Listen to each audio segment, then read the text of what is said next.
Did you know that sitting too long can actually shorten your life? Stephanie Dreyer is a strength and conditioning specialist, and she's here to show us how to get exercise right at your desk. Thanks for coming, Stephanie. Thank you for having me.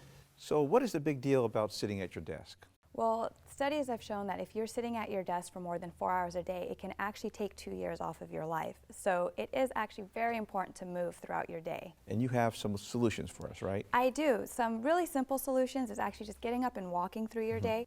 You can very easily get a pedometer, and a pedometer will help you track your steps, and you want to aim for 7,000 to 10,000 a day. But there are some things that you can do right at your desk that are very beneficial to help kind of improve your posture. Okay, so why don't you show us the first one? Great, so you're going to participate with me, and Okay. the first thing that we're going to do are some shoulder rolls. And Okay. so all you're going to have to do is kind of relax your shoulders. We're going to bring our shoulders up towards our ear, squeeze our shoulder blades as we're coming back, and relax. And what this does is allows us to open up our chest while strengthening our back muscles. So we'll go ahead. Feels good, right? Yep. Wonderful. The next thing that happens is a lot of people get neck and shoulder pain just from sitting. And so one of the stretches you can do is for your neck. So we'll start by bringing our right ear towards our right shoulder. Right side. Right there. And you should start feeling a stretch right here. And if you'd like to increase it, go ahead and bring your left hand behind your back. Now you're pushing it. Now you're pushing it. So we'll hold here and just breathe. But if you'd like to increase it even more, you can use your right hand and gently pull on your head. And you should feel that nice stretch. And if you'd like to get more of the back of your neck, you would just rotate your head downward, kind of sort of like you're looking at your armpit. And then you would relax. Got it. Got it. Okay. The next stretch that I highly recommend for just about everybody to do is called upper extremity flossing. Okay. And I know that sounds funny, but because we're slouched at a table all day, sometimes our nerves get entrapped in our muscles. So we want to be able to not only stretch out our muscles, but allow Okay. the nerve to move freely. So what we're going to do is we're going to sit like we're holding a giant beach ball with our shoulders Okay. relaxed.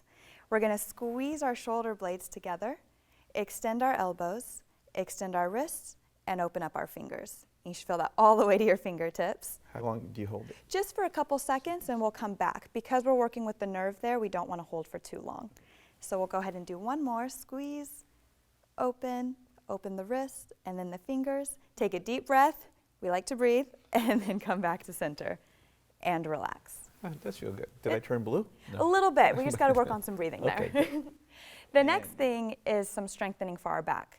So a lot of times what happens from slouching is our back muscles actually get weaker. So here I have a strengthening band. If you have something like this at home, it's just a simple band that offers some resistance. It also comes in the form of tubing, which is just another form for it to come in, but it does the same thing. Yeah. So we'll go ahead and do this. I'm going to hold the center of the band, and you're going to grab each end of it. Okay. Go ahead and start with your arms out in front of you. And go ahead and squeeze your shoulder blades together, bringing those elbows in. And you should feel those muscles in your back squeezing together. Go ahead and relax, come back nice and slow, and let's do 2 more. Do you feel your muscles tightening up?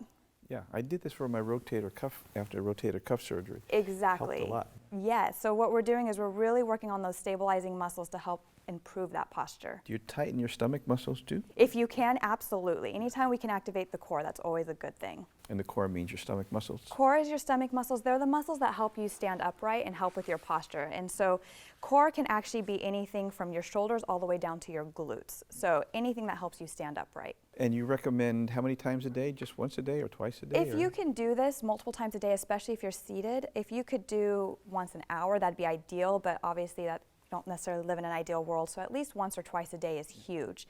And I also have exercises for your lower body that will include a hamstring stretch, a piriformis stretch, and a hip flexor stretch. Now let's go take a look. So we're going to start by sitting in our chair. The first thing we're going to do is scoot towards the front edge and sit up nice and tall. From here, we're going to extend our leg out in front of us and make sure that our toes are pointed towards the ceiling. Once we're seated nice and tall, you should feel a gentle stretch behind your leg. If you'd like to further increase the stretch, go ahead and push your chest forward, hinging at your hips, and you should feel this stretch increase from here. To get the biggest benefit from the stretch, you're going to rotate your foot side to side to ensure that we get all aspects of the hamstring muscle. You want to do this stretch for about 20 to 30 seconds so that you're getting the biggest benefit from this stretch. From here, once you're done, you're going to go ahead and release and to go ahead and start the other side. Our second exercise is for the piriformis, and the piriformis is a muscle that's in the back of our hip. It does get really tight when we're seated, and if you've ever noticed that numbness and tingling in your leg, it may be because this muscle is really tight. The sciatic nerve runs right through this muscle, so if we stretch it, a lot of times we can prevent that numbness and tingling from happening. So to do this stretch, again, we're going to sit at the very edge of our chair and sit up nice and tall. From here, we're going to cross our leg over, and you should start to feel a gentle pull on the back of your hip. If you'd like to increase this stretch, continue sitting upright and push your chest forward. That should increase the stretch in the back of your hip. If this is too much for your hip or your knee, you can always sit back slightly and pull your knee towards your opposite shoulder. Hold the stretch for about 20 to 30 seconds, and when you're done, go ahead and release and repeat on the other side. Our hip flexor is in front of our hips, and so when we're seated, it gets really tight. It starts at our hips and attaches to the front of our spine. So when it gets really tight, it can start to pull us forward. But we don't always stand or walk like this, so our compensation is to overarch our low back, and that can cause some back discomfort. The purpose of this stretch will be to lengthen that muscle from our spine so that we can stand upright. To start, we're going to put one foot in front of the other, and what we're going to do is take a peek at our back toes to make sure that our toes are pointed straight ahead. Once our toes are in the right position, we're going to stand up nice and tall and bend our front knee.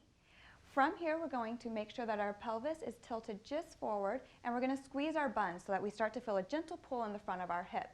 If this feels good, you can hold here. If you'd like to increase the stretch, you can go ahead and raise that arm and hold for about 20 to 30 seconds. Once you're done stretching this side, go ahead and release and switch sides and repeat on the other side.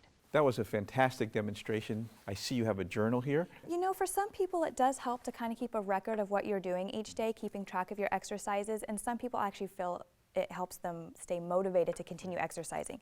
So if you're wearing a pedometer, keeping track of your steps each day, if you're doing your exercises and your stretches that we just went over, keeping track of which ones you've done, how they feel, if they're feeling any better, really helps people stay on track. Do you recommend these desk exercises every day?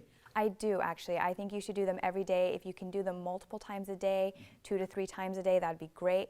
Ideally, I would love to see people doing this every hour, but I know people have work to get done, so at least before, during a break, and after work would be great. And about how many repetitions with each one? Kind of depending on how you feel. So any stretch that we did, such as our neck stretch, I would hold anywhere from 20 to 30 seconds. Anything that requires repetition, such as our shoulder rolls and our rows, I would say 10 to 15 repetitions. And with the nerve flossing, you just want to make sure that you get a nice stretch. We don't want to overdo that one. Okay. And another thing I want to talk about is balancing exercise. That's so important for my patients because as they get older, they lose their balance and they don't want to exercise. They gain weight, they get diabetes, high blood pressure. Right. So do you have any hints for balance? Yeah. Yes, balancing is something that you definitely want to maintain. So if you can continue to keep strengthening through this time, that's going to be the best because as we age, we begin to lose muscle mass. If you already are having a little bit of trouble with balance, we have some simple exercises to do that can help you get back on track. Our first strengthening exercise is a basic sit to stand, and so you can do this from the comfort of your home or in your office. You're going to start in a seated position and use the muscles in your legs to go to a standing position. Ideally, we would like to avoid pushing off of our chair to get up, but if you're having trouble, go ahead and start with that and work your way to being able to do so without pushing off the chair. You want to do about 10 repetitions, and then we're going to move on to our next exercise. The next exercise we're going to do will also use a chair, so you can still do this in your office if you would like to. We're going to go ahead and start by placing our hands on the back of our chair for a little bit of support. These are going to be heel lifts. So you're going to have your feet about hip distance apart and raise your heels as high as you can. You're going to slowly lower back to the ground and repeat. If this becomes too easy, you can go ahead and release your hands from the back of your chair and do so without holding on to anything. You want to do about 10 repetitions, and then we can move on to our third exercise. The third exercise, we're going to start by having our hands on the back of the chair again, and we're going to do a single leg balance. So from here, we're going to gently lift one leg and put all of our weight into the other leg. We want to hold here to balance from anywhere between 5 and 15 seconds, depending on where you are. And if it gets too easy, again, holding onto the back, go ahead and release and hold on without holding to the back of your chair. Once you've done that, you can go ahead and move on to our fourth and final exercise, in which you're going to need a partner. You're going to have your partner hold on to one end of the TheraBand, while you hold on to each end in either hand. This exercise is going to teach us to engage our core while we're working on our balance. So you're going to start by pulling back on the TheraBand and then lifting your leg for balance. Release your leg and then release the TheraBand. Repeat on each side 5 times. The idea behind this exercise is that we're training our brain to understand that if we engage our core, we have an easier time with balance. If lifting your leg up high is a challenge, you can lift your leg up just slightly and release back to the ground. Once you've done 5 on each side, go ahead and release the TheraBand and thank your partner. That was a great demonstration. You know, we're almost out of time. Can you tell me about the Healthy Lifestyle series that you have? Yeah, so this is our wellness program for the community and for patients and whoever else wants to get back into getting healthy. And one of the nice things about it is that it's really tailored to your specific needs. The first thing we do is do a full evaluation of your functional movement, which means that we're looking to see if you have any asymmetries, if there's anything you compensate with, any muscular imbalances, and we tailor that program to you. So we start off with that, and then we really focus on what your goals are. Do you want to improve your balance? Do you want to get stronger overall? Are you looking for cardio health, or are you looking to train for something? And it's just tailored to make sure that you are doing everything appropriately, you're eating correctly, you're managing your stress appropriately, and it's just a whole wellness program. Well, that's a great setup. Thank you very much. So this is at the Wellness Center at St. Joseph's Hospital. Correct. Yes. Thank you very much, Stephanie, for Thank coming. you. Great demonstration, and I learned a lot also. Great. Thank you for having me.